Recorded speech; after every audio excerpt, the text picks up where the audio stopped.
Mumbra railway स्थानकानजीक झालेल्या local अपघात प्रकरणात मुंबई उपनगरीय रेल्वे प्रशासनाचा निषेध करण्यासाठी आणि मध्य रेल्वेला प्रश्न विचारण्यासाठी राज ठाकरे यांच्या मनसेच्या वतीनं ठाण्यात धडक मोर्चा काढण्यात आला। ठाण्यातील गावदेवी मैदानापासून निघालेला हा मोर्चा ठाणे रेल्वे स्थानकापर्यंत काढण्यात आला। मनसेचे ठाणे जिल्हाध्यक्ष अविनाश जाधव यांच्या नेतृत्वाखाली हा मोर्चा निघाला आणि या मोर्चातून मध्य रेल्वे प्रशासनाकडे स्थानकांवरील स्टॉल हटवण्यासह इतरही काही मागण्या करण्यात आल्या।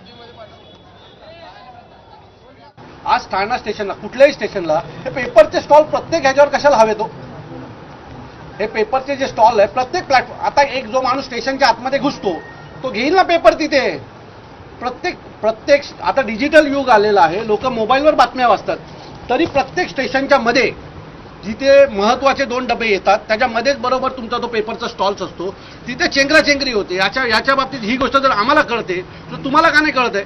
हे स्टॉलची गरज आम्हाला नाही आणि हे जर स्टॉल पुढच्या